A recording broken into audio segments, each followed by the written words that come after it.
Well, hello there, and welcome to episode 31 of the podcast, Jump into Success. Alrighty, let's get going.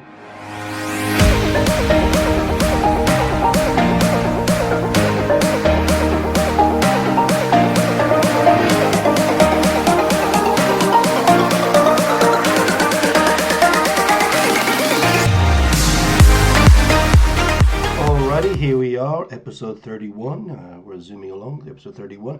Now, we're going to get straight into today's interview with our special guest, Mr. Zach Young. Just a couple of things to announce. Be Inspired Group at the end of the month. We've got a great guest. John Lewis is talking about the runner's mindset. And I know what you're thinking. You're not a runner. No, I'm not, but I am interested in success and how that happens. And of course, runners have a very single-minded approach to how they get out there come hail, rain, or indeed shine to put in their mile. So it's very, very interesting. So be sure to register for the Be Inspired group. As always, it's totally free to register, and you get in with a chance to win some goodies as well, which is always a good thing, one would think. So without further ado, here we go with the interview we had with Mr. Zach Young. Alrighty, so as I said, our special guest for this episode is the one and only Zach Young. Now, I've known Zach kind of on and off for quite a few years. He was a student at the college. I'm going to think it's quite a while ago. It was way, way, way before COVID. So it's quite a long time ago, but he's gone on to do interesting and amazing things. We're really, really pleased to have him on the podcast today. Hello, Zach. How are you doing today? I'm great, thanks, Tony. Yeah, I think it was about 12 years ago, actually. 12 years ago. Wow. Yeah, 10 or 12 years ago. Well, you're looking better on it than I am, I can tell you, the 12 years. So well done you. So for those who don't know you, tell us what you do, who you are. I know you're on the other side of the world right now. Perhaps that's a part of the story. We're all ears. So I'm a coach and a therapist. I spent much of my life in strategy and marketing, building businesses, scaling businesses into new markets, but was very unfulfilled, sort of unnourished by that journey. It was very heartless. It was not with soul.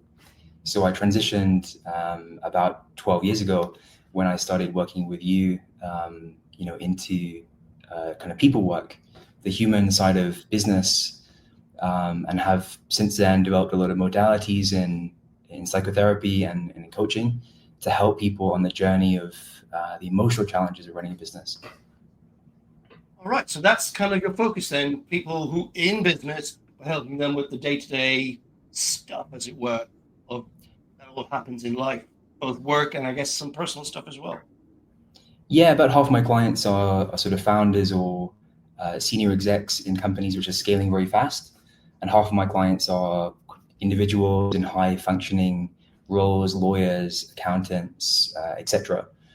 So also have the similar challenges of, taking on a lot of emotional weight in their work. And how do you process that? How do you manage that? Okay, great. Sounds very interesting. So you mentioned coaching and therapy. We tend not to put those two things together. So tell me about how does that work for you? What sort of processes, models, or interventions are you using in your work? I'm kind of following primarily psychodynamic therapy, which is very much kind of standing beside the client, and being a guide in a supportive way of holding space. So not necessarily advising them in a sort of direct sense, but offering them the space to navigate that themselves. And then, of course, the coaching is more functional and helps give direction or help them find direction, if you like. But I usually kind of separate the hats. I say, as a therapist, I would say this, and as a coach, I would say this. Interesting.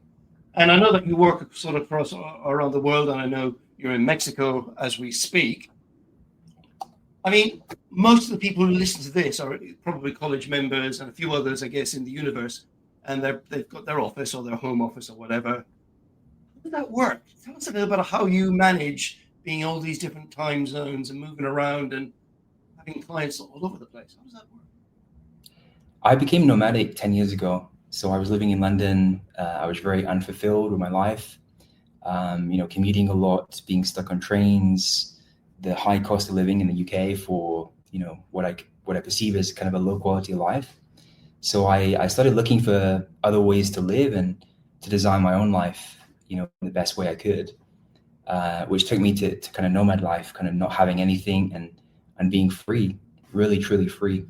So I sold everything I owned. I sold my car, I sold my house, and everything which I had in terms of belongings, just to have a one, carry-on suitcase. And, through that journey, went to Asia, Australia, Europe, and, now in Mexico. So just being totally free, and it's helped me also in my work because, I can meet clients anywhere in the world. And a lot of my clients, they're very high functioning people traveling a lot, and they don't want somebody necessarily just to be in one static location. They want that kind of flexibility of travel. So, my clients will fly me out to Brazil or the US or in Europe, a lot of clients in Germany. So I have the kind of flexibility to also build it into my work and travel. Oh, so I misunderstood. I assumed you'd be working with these clients over Zoom or something. You actually travel around to see them in the different countries.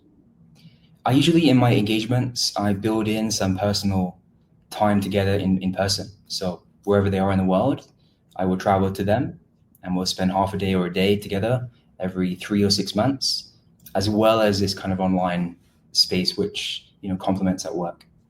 All right, So yeah, it's a hybrid model. Yeah. Now, somebody could be my age, of course. I quite like my home comforts, and the idea of living out of a carry-on suitcase seems pretty thin gruel. How does that work? It's a journey. I think, you become, if you're staying in hotels or sort of comfortable service apartments, and you need very little actually to enjoy your life. I think a lot of physical things weigh you down and, create more chaos than they bring nourishment. So for me, I had so many things in London, I had excess things which really were not bringing me any joy. I had so many decisions every morning to decide what to wear, kind of all the different clothes and whatever. And so, that journey of kind of minimalizing myself in terms of what I need and what brings me nourishment has been very empowering. Hotels have everything you need really to live well. A few small comforts bring that kind of additional joy. I think it's a journey. I think a lot of people now are kind of decoupling from the model of the world which was offered to them by their parents, which is to buy somewhere and, to kind of settle down and keep buying things, of course, keep acquiring different things. It's a never-ending race. Well, yeah, I think the closest I've come to growing up as I did in the 80s, late 70s, 80s, my generation bought records. I mean, people like computer games now, I suspect, but I bought records. And having a record collection was kind of like one of the pride and joys of one's life. And then CDs came along. I thought, CDs, yeah, that's fine. And then streaming came along. And I thought, well, I'm never doing that. But then I found myself doing that. But I still have my records and I still have my CDs. And guess what? I still need them. So it just seems like a big leap to suddenly have just a shirt on your back and a couple of bits in a suitcase. It must be a bit... Well, how did you mentally go from, I'm living in a house, I've got a car. I sat in your car once because you dropped me off at my friend's house in Swindon. How does that help me with this? Explain it to me. How do you go from having that then to suddenly going, do you know what? I'm out of here and I'm just living wherever I'm going to be. Wherever I lay my hat's my home, the Paul Young song. I think it was really tuning into, how did I feel with all these things? I really tried, when we met 10 or 12 years ago, I was pursuing a lot of physical acquisitions, if you like, kind of keep amassing the best watch, the best car, trying to get what society told me was important. But tuning into how do I feel with all these things? I had the Rolex watch and the BMW, but I was so empty inside. And, it was more about kind of what do I have to get rid of to be free and to reclaim my life. So I actually was following the minimalists, which are a couple of guys from the US who, created a model of minimalism. Yeah. And the model is like having 100 items. So 100 physical things, which, maximum, which would kind of be the guide for not acquiring new stuff. Americans, of course, have a real problem with storage units and every year buying more things, more problematic than the UK, for example. But, their model of 100 things for me was still too much. I think the most I had was like 50 or 60 things. In a hand luggage suitcase, you can fit a lot of things, actually, if you pack it well. So I'm quite disciplined with what I need. If I'm functional and not fashionable, then, what's important for me. And so getting rid of everything was kind of quite a freeing experience. Being in Asia and being on the beach thinking, this is all I need. Everything is available for me when I need it, and not having to, have it just in case. A lot of people have things just in case or for when this happens. So preparing for different possibilities. But for me, it was like, no, everything's available when you need it. So that's kind of how I freed myself. Yeah. Well, it's an interesting philosophy. I think there's certainly an age thing. I don't think somebody my age would be inclined to embrace that. I quite like my bed at night time and my things around me, as it were, including my cat. So you started a coaching business, and that sort of included some kind of therapeutic models, and you kind of then decided to have both. Have I got that right? Yes, I kind of more formally trained in psychodynamic therapy 7 years ago. So I brought that into the work because a lot of the coaching was actually kind of being constrained by what needed to happen in therapy. So I was kind of realizing the limits to the work I was doing, and then I went out to pursue, what was missing, what did I need to do to help these clients. Okay, great. And how do you get clients, given that you're nowhere but everywhere? I guess it's just a website and people find you online and that's it. I'm very good at networking. So, LinkedIn, of course, is, the virtual way to do that. But physical networking, I'm a member of Soho House as well, which is a great community of people who are kind of pre-vetted in the creative field. So I spend a lot of time in different Soho houses, networking, connecting with people and hearing about their ideas and what's happening in terms of their fears, anxiety. And we get into a point where often it comes in, this is a problem for me and I wish I could have this problem solved. And so it's a great opening for me then to say, look, let's work together and, let's explore that problem together. What was the name of that organization you mentioned? Soho House. Silver House. I've never heard of that. Soho House. It's a members club it's originated in London, but it's all around the world now. And, the application process means that you have to be sort of a certain type of person, someone who's quite active and go-getting and motivated in business. Wow, sounds interesting. Good. Alrighty. Now then, we have a couple of questions we ask all our guests that we have on here. Given that you're in the same industry, I guess it's safe to ask you these questions. What would you say is your favorite personal development book? It's not a personal development book per se, but I think my favorite book, which helps one develop personally, is The Icarus Deception by Seth Godin.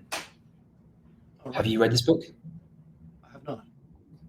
The Icarus Deception, very much about looking at history and seeing how society has changed history to limit you in your ability to go too high or go too low. Very much all of Seth Godin's books are very awakening and inspiring and questioning your reality. It's really kind of philosophical in a sense. Okay, sounds interesting. And so what is it that you got? So what somebody's listening to this and they think, oh, that sounds interesting. What's the key thing if they were to buy that book? Do you think they would get from it? It's a real question that the society around you doesn't necessarily tell you truth. It edits truth to make it serve its own purpose, which is to keep you in a state of submission and obedience. So I think it's good for people. I mean, a lot of people, of course, are in the trap that they think society is there to help them or to serve them. But, through my journey in life, I've discovered society is to keep you obedient and submissive. And the governments around the world, very much are designed only to keep you in a very limited functioning capacity of obedience, to be employed, to be earning a certain amount of money, to be sort of compliant in every sense, not to question too much. This book helps you realize history has been rewritten in many different facets to keep you in that state. And he goes into examples of, where history has been rewritten to keep you in a state of don't go too high, but also don't go too low, and how they remove certain parts of the story to not make you question too much. Sounds like a bit of a rebel book to me, but okay, we'll go along with that. Well, one man's awakening is another man's rebellious streak, I'm thinking. Favorite coaching model, if you could identify one? Yeah, I think the introspective journey of like assessing one's map, respecting everyone's map of the world, very much kind of doing an assessment of what does your map look like. It's one of the first pieces of work I do with people is, what map are you following? Is it your map? Did you inherit this map from society, from your parents, from university? So looking at the values and definitions, and direction, which your map is taking you in, where are you heading? Do you know consciously? Are you following this map? Is it your map? Where does your map tell you have to go? Really doing that assessment, I think, is quite awakening. I guess identity level coaching is what I'm hearing. Identity, I think, just really kind of being consciously aware about what life am I living. Most people I meet are on autopilot. There's a sort of inherited direction of life as to, what's important to me, what's fulfillment, what's satisfaction, what's success. Most of my clients' success is kind of the driving factor for them. And success in the Western world is very much about material possession, wealth, status, amassing more. So I think a lot of the people I work with, when we do this assessment of map, we discover that actually, the map they're following is not their map. If they were to design their map now, the sort of directional sense of where their life is going, we would actually, have a very different idea of what that looks like. So it's quite an awakening journey in seeing kind of what direction you're going in. And is that a model that you've created, or is it sort of a combination of the bits? It's adapted from different senses. A compassionate inquiry from Gabor Mate, very much an inquiry into the self and the direction of your life. This plus the NLP work. Looking at the sort of the map. What does that really mean? In a sense, I think there's lots of different ways I've combined them. Okay, sounds good. And favorite motivational or inspirational quote? This is a very hard one. Interesting things over the years. There's just so many. I was thinking about. I love Paulo Coelho, great author from Portugal, Brazil. Incredible books, but I think Rumi just kind of brings a lot together. Let yourself be silently drawn by the strange pull of what you really love. It will not lead you astray. I think the heart-centric guidance in life will help you when you're feeling very lost or when you're not sure where to go. Tune into the heart. The body already has the answers you're seek. So I think Rumi's guidance here is about the heart. Yeah, I think in restoration we say something similar. It's like if you're feeling really stuck and afraid and lonely, close your eyes, listen to your heart and your soul, and then you'll know the answer. It's getting that space to think, okay, what's really going on? What's really important to me now and for tomorrow and the day after tomorrow? Good. Okay. So much happens here. Yeah. It's dropping into the body and listening to what's happening in the rest of you, which of course is physically anyway, the majority of your being is below your head. So, there's so many answers already in your body and your gut. How do you feel in your stomach, your heart, really kind of tuning into that, the wisdom, which is already 3 brains. Mm-hmm. Brilliant. Zach, this has been brilliant. I think one of the more serious conversations we've had on the podcast. It's very, very serious. And we really appreciate that.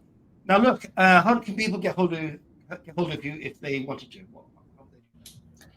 A lot of people find me on Instagram, Zack Young, Zack, Young, on LinkedIn, my website, zach-young.com. There's many places to find me online. Cool. Well, we'll put those links in the show notes. It's been an absolute pleasure having you on the show. We wish you every success, and hopefully we'll hear from you again in the near future. Thanks so much, Tony. Great to connect again.